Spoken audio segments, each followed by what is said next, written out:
Hello दोस्तों। तो कहानी शुरू करते हैं KGF 2 की, जो कि ठीक वहाँ से शुरू होती है जहाँ KGF 1 ख़त्म हो चुकी है। कहानी में स्टार्टिंग ऐसे होती है कुछ तो कि जो पुराना जो राइटर रहता है वो अब हॉस्पिटलाइज हो चुका है और उसका बेटा जो है अब आगे की कहानी सुनाने आया है। खलबली मची हुई है पूरे गैंगस्टर जोन में कि आखिर KGF को टेक ओवर किसने किया, क्योंकि एक उनको पता चलता है कि रॉकी नहीं, एक दूसरा नाम मतलब सामने आता है उन सब के, और ये सब इसी उसमें रहते हैं कि ये कैसे KGF पे कब्जा कर लिया अचानक से अंदर आकर। सब कोई मीटिंग फिक्स करते हैं और KGF के अंदर जाते हैं उस मालिक से मिलने। पता चलता है कि वो रॉकी ही है और बड़ा जोरदार एंट्री है उसकी।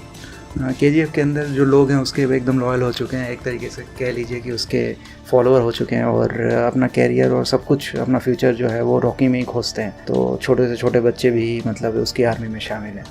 रॉकी KGF के जो पुराने जेलर्स होते हैं या फिर जो कह लो लॉ मेकर्स हैं उनको भी अपने साइड ले लेता है और उनको अपना लॉयल बना लेता है। इधर अधीरा जो पहले पार्ट में बड़ौदा से हार गया था वो वापस एंट्री करता है, जिसको कि काफ़ी ज़्यादा निर्दयी दिखाया गया है।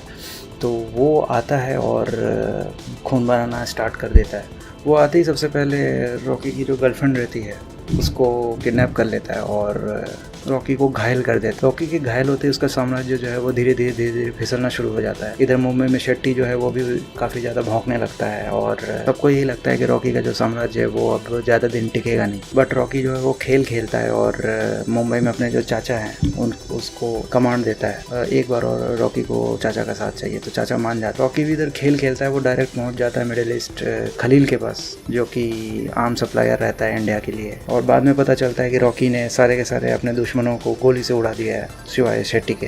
रॉकी जो है नई आर्मरी उससे एक तरीके से डील करता है खलील से, जो कि AK-47 क्लाशनिकोव होती है। फिर वो संजय दत्त का सामना करता है नई आर्मरी के साथ। संजय दत्त ने पिछली बार रॉकी को जो घायल किया था, संजय दत्त ने कि उसको छोड़ दिया बस ये दिखाने के लिए कि लोगों का भरोसा उस रॉकी से हट जाए। रॉकी भी सेम करता है।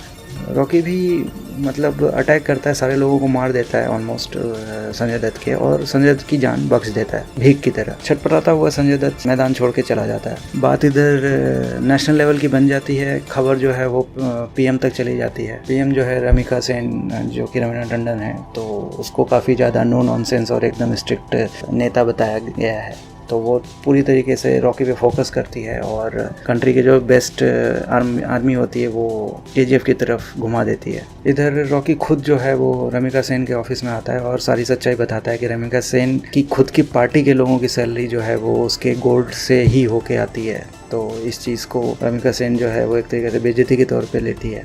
एक सीन ऐसा है कि रमिका सेन उसके गोल्ड के जो व्यापार है उसके छानबीन के लिए मतलब पुलिस को भेजती है, तो उसका रॉकी का एक गोल्ड का जो बिस्किट है वो पकड़ा जाता है। तो उस प्लेट को लेने के लिए रॉकी जाता है और पूरी की पूरी छावनी को उड़ा देता है। अभी रमिका सेन को यही लगता है कि उसके पास यही खबर पहुंचती है कि एक सोने के बिस्किट के लिए अगर वो इस हद तक जा सकता है, तो अगर उसका पूरा कारोबार अगर छीना गया तो वो क्या करेगा। तो रमिका सेन इससे और ज़्यादा गुस्सा जाती है और टीवी पे एक तरीके से रॉकी के खिलाफ वॉर छेड़ देती है। इधर अधीरा भी ठीक हो जाता है और वापस अटैक करने की सोचने लगता है। बीच में जो मुंबई के चाचा होते हैं उस रॉकी से पूछते हैं कि मतलब आखिर रॉकी जो है वो KGF में खुदाई और ज़्यादा क्यों कर रहा है, क्योंकि पहले भी खुदाई हो रही थी और वो पैसे के लालच में थे और रॉकी भी सेम ही कर रहा है। तो रॉकी फिर ये एक चीज़ कहता है कि उसकी माँ से उसका रिलेशन जो है बहुत अलग था और उसकी माँ ने यही कहा था कि जब तक ज़िंदा रहना तब तक सुल्तान की तरह रहना। तो ये जो उसकी माँ के वर्ड्स हैं वो रॉकी के लिए मेन मोटिव है कि आखिर वो खुदाई क्यों जारी करके रखा है और KGF क्यों चला रहा है अभी भी।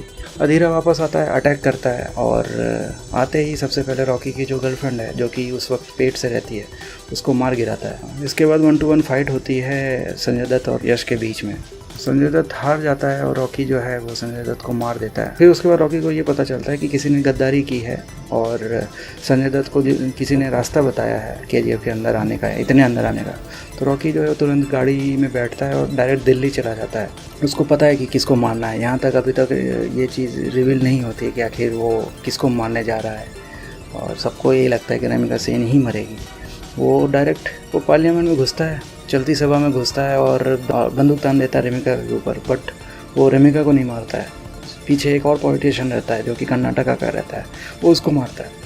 और बाद में ये पता चलता है कि सूर्य कुमार जो मेन KGF का गैंगस्टर था वो उसका एक तरीके से राइट हैंड था और वो पीछे पीछे गेम खेल रहा था। जो भी अधीरा को अंदर घुसाना हो या फिर खलील को भड़काना हो, वो सारे काम वो खुद ही कर रहा था। तो एक तरीके से वो पॉलिटिशियन जो है वो मास्टरमाइंड था, और यश को ऐसा दिखाया जाता है कि सब कुछ पहले से पता रहता है और वो सभा में उसको गोलियों से छलनी कर देता है। रमिका सेन ये देख के डरती बिल्कुल नहीं है, लेकिन पूरी तरीके से गुस्से से भरी रहती है।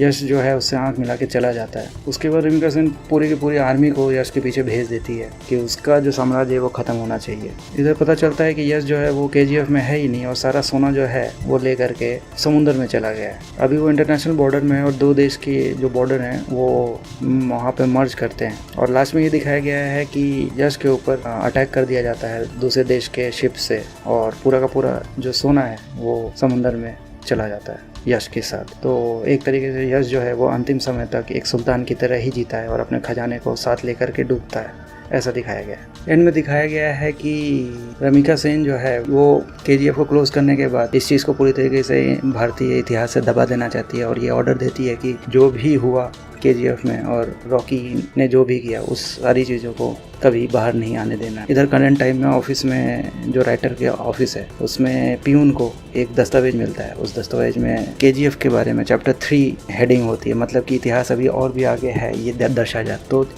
एक तरीके से तीसरे पार्ट के लिए एक लिंक छोड़ा है इस पिक्चर के अंदर। दोस्तों इस पूरे पिक्चर में यश बहुत ही ज़्यादा स्टाइलिश लगा है, और जो फर्स्ट पार्ट है KGF 1 उसमें जिस तरीके से उसने अपना लेवल बनाया था उसी लेवल पे, सेम लेवल पे इस पिक्चर में भी उसने एक्ट किया है। बाकी कैरेक्टर्स भी हैं, उन्होंने अपना एक इम्पैक्ट छोड़ा है। अगर एक्शन के आप दीवाने हैं तो इस पिक्चर को ज़रूर टाइम दीजिएगा कभी। ये पिक्चर लंबी है और हॉल में देखे जाने लायक है। दोस्तों इसी के साथ KGF 2 का भी कहानी एंड होता है, और बताइएगा कि आखिर आपको कैसा लगा ये वीडियो, और साथ ही साथ इसमें और क्या चीज़ें अच्छी जोड़ी जा सकती हैं इसके बारे में भी बताइएगा। तो दोस्तों इसी तरीके से पूरी फिल्म की कहानी जानने के लिए जुड़े रहें स्ट्रेंजर 4 मूवीज़ से, और लाइक शेयर एंड सब्सक्राइब जरूर करें। तब तक के लिए नेक्स्ट टाइम मिलते हैं किसी और मूवी के साथ, तब तक के लिए बाय बाय।